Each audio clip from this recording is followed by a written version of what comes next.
perform, you just have to visualize that it's going to be a good day, or that you're going to go up there. I don't know, do you play Little League, or do you do football or soccer? You have to visualize that you're going to get a hit, or score a touchdown, or kick a goal. And so you have to think of good things, and then if they don't happen, you still have to be satisfied with the effort that the team put forth and that everybody's doing their job. So I've been in the chase a few times. It's not my first one. I've won one of them, but I've lost more than I've won. And so in this game, you have to be prepared, because there's, at the end of the day, how many winners? One. And then how many losers? There's 42. So that you can't win them all, but if you win like Matt Kenseth does, you're going to win them all, I think. So he's doing really good right now, and we have to do our best to keep up with Matt right now. Got another question here. Hey, Kurt, what are you most looking forward to at Stewart-Haas next year? Great question. I think it's the team meetings on how things went at the end of the day on a Sunday. Having a team owner as a racer, that's what I'm most looking forward to, is understanding how Tony's going to debrief with himself in this sense, right? He's the driver and the owner, but there's all the people in between, that the general manager, Greg Zippadelli, all those types of guys have to listen to him as the driver owner, and I can't wait to get into more depth, because I've been explaining things as a driver for a while, and you know, it might confuse some of the management. Tony, he is management, so I'm sure he's a great way of explaining it. But great group of guys. You know, Tony Stewart, Kevin Harvick, myself, Danica, Mark Martin's going to be there full time on the spotter stand. So no shenanigans will be pulled as far as the drivers are concerned, because Mark will be the first one to crack down on us. One here and then one here, or two here. Since you're drinking one, is Monster going with you next year? Oh, they've been a great endorsement partner over the years. And, you know, they have their brand in the way they advertise aggressively in the X Games world, and, you know, they love their NASCAR. You know, being in the role that I've been in the last couple of years, as far as knowing the sponsorship side, what the owners think like, what the sponsors think like, our NASCAR world is definitely targeting the 18 to 35 demographic. And so, you know, it's a beverage that appeals to that demographic, but I appreciate you asking that question. Try one out. There's plenty of brands, plenty of flavors. I'm sure you can find the right one. They're a good group of guys. They're an aggressive group of marketers out of LA, and I love their style. Hi. Do you find yourself feeling more competitive and or frustrated with your brother than any of the other drivers? Well, he's my brother, and he's the first guy that I want to beat at the end of the day. You know, if I ran 8th, I want to make sure that he finished 9th. You know, and am I more frustrated with him than anybody else? No. We are all racers, and I think there's a special bond, though, with two brothers. And we have our dad to thank for helping us get to this point, and the commitment that our family made for our racing. And so we respect each other, but we also have that genuine sibling rivalry. If I just want to pound his face into the ground because he's my little brother. So that's part of the game. Okay, let's go with the same topic. Well, let's say it's Miami. It's the last turn. You and your brother are beside each other. What's going to happen? Oh, there won't be any team orders on who's pulling over or spinning out, right? So there should be a genuine battle. You know, the way that Miami races, if he's running that high lane and he's hugging that side of the track, I'm going to have to come in on the low lane and decide if I'm going to do a slide job on him and slide up in front of him, or if I'm going to come in, slide in there, and do the old 8 tires turn better than 4. I hope that it comes down to that. I really do. That means that him and I have put together a 9-week championship run, and you can't just throw it away, though, in one moment. And at the end of the day, if you do something stupid and take both cars out, and then a third party wins it, that's the worst of it all. He's got more on his shoulders than I do. He hasn't won a championship. He's got that championship team with Gibbs in position. We're both going to have to fight Kenseth. You know, Johnson's in this mix. There's a ton of guys still. So it's hard to play what if. But I would definitely put it all on the line. I would do it in a smart way, and I would try not to take both cars out, but it would be definitely a big spark and smoke show coming across that checkered flag, because I'm not going to lay down just because it's Kyle. Got one back here. Kurt, would you like to see a road course into the chase? I don't think it'd be a problem. You know, the road courses, Watkins Glen sold out this year. The intensity level was intense with the amount of fans up there this year. Sonoma, that race now has more of a short track feel than a road course feel. So throw them in there, wherever we have to race, wherever there's a checkered flag, we're going to go for it. It's just, a road course can't quite get the seating capacity that the ovals can. But anything's possible. I mean, if I was Bruton Smith, let me just stand on a soapbox real quick, and I own Bristol, and Bristol's got a chase, or doesn't have a chase race, but it has that race in March that has trouble selling out.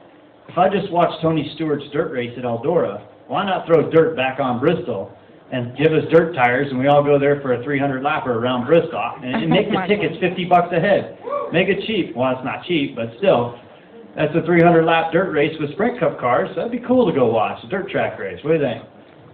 I'll sign up. I'll buy a ticket for that. I don't know, selling that place out at $50 a head might be better than half full at $90. I mean, how expensive is it? It's like $90, isn't it, to go to a cup race?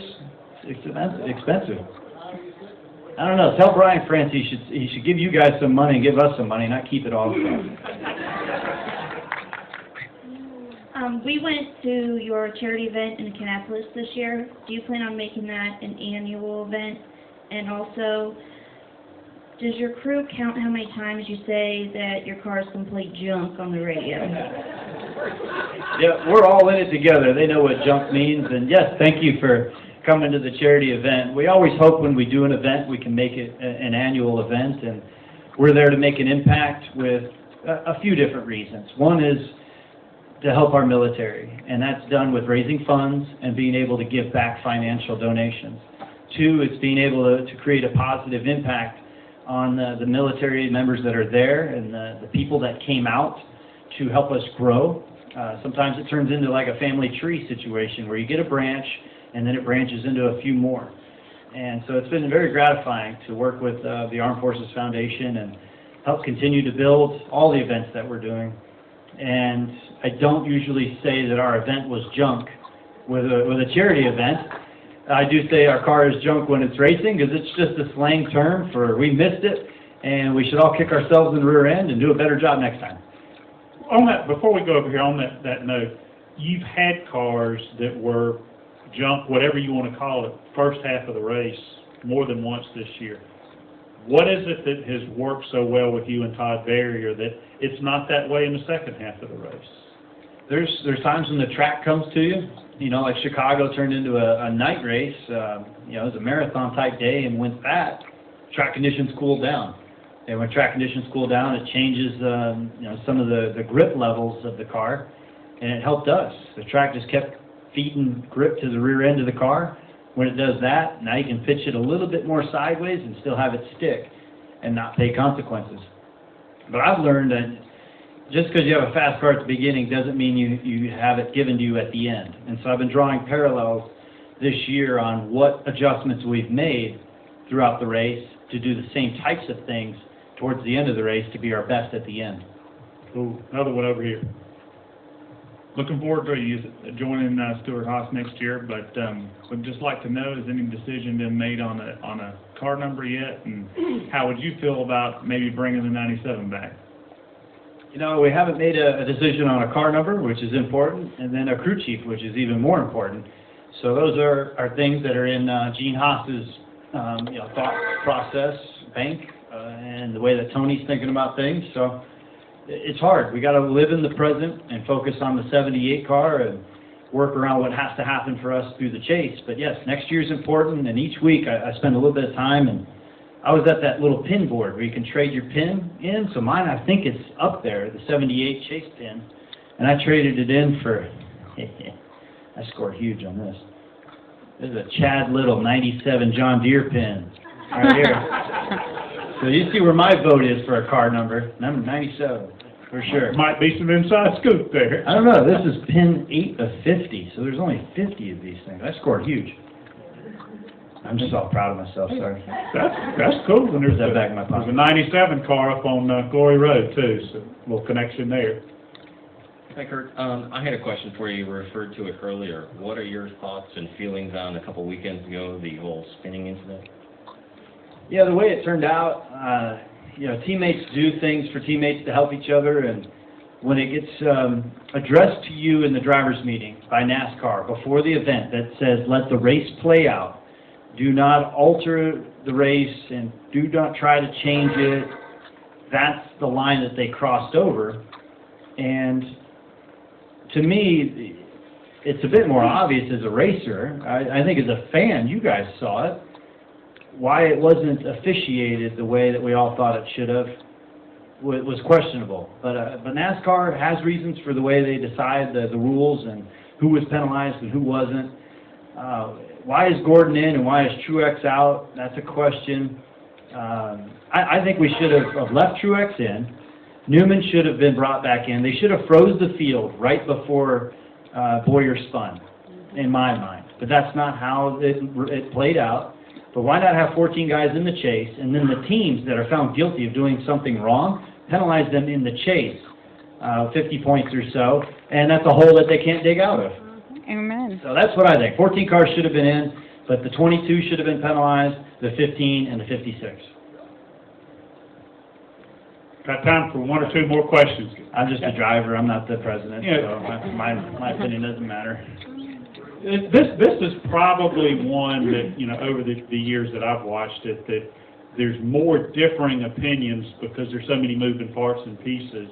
But there is, a lot of consistent perception or belief that maybe some additional penalty for the 15, and they chose not to penalize them for what I would classify as circumstantial evidence, even though it's fairly strong circumstantial evidence. But this was one, it seemed like no matter what the ruling was, there was not going to be a consensus agreement no matter what camp you're in. Would you agree with that? I would agree. You're exactly right, and we're not smart enough because we don't have a law degree and the way that things are looked at and can be thought of. A friend of mine is Nelson Piquet Jr., and the guy has a situation that will always be tagged to him when he purposely did something the team ordered him to do to directly affect the outcome of a Formula One race, and it seems as if he's been banished from Formula One racing for life, even though that his father is a Formula One champion. So it can happen to anybody, at any moment, at any time, and it's just a bad situation to be in. Tony Stewart and I talked about it. You have 26 regular races to get into the chase. If you're counting on the last caution and the last restart as your chance to get in, you really don't deserve to be getting in anyway. You got to make sure you wholeheartedly drive your way into that chase and guarantee your spot and not have to ask for help. Time for one last question here. Before the race, I guess Saturday or whatever it started, is you and your girlfriend's son, they showed us, we just had this big happy hug before the race. So what's it like having a little boy in your life? He's been an influence in many ways. Just with being an adopted stepdad, it comes with a great deal of responsibility. And he's taught me a lot about sense of humor, for sure. The way that an 8-year-old views life, it is so honest and truthful. And then with being a mentor for him and helping him out with schoolwork or even getting in the go-kart and playing around with it, it reminds me of what my dad was doing with me and when he was in, when I was in that position, 2nd, 3rd grade, and it's an amazing feeling to have it come full circle and to have him there. And why I got so emotional at Richmond is he had a top 10 list of things to do during the summer this year. And a lot of it's just what every 8-year-old wants to do, which is go fishing or play video games or go camping. And a couple of them on there were very unique. Bungee jumping, which I had to draw a line through that. No, we're not going there. And the other one that I didn't live up to was to take him to Victory Lane. And so I felt like I let him down. But then when we made the chase, I said, we're going on stage, and you're going to feel what it's like to have confetti fall on you, and all the drivers will be there. It'll be a fun experience, and we'll be able to say, we made it to victory lane. And so he said, it's good enough for me. So that's when it makes it come full circle. So that's why I got so emotional on Saturday night after Richmond. I cannot think of a better word and thought to end on. Great round of applause for driver of the Furniture Road Chevy 6 points, 2004 champion Kurt Busch. Thanks a lot, Winston. Glad you Thanks, guys made man. it to the Hall of Appreciate you Fame. being here. Enjoy your time.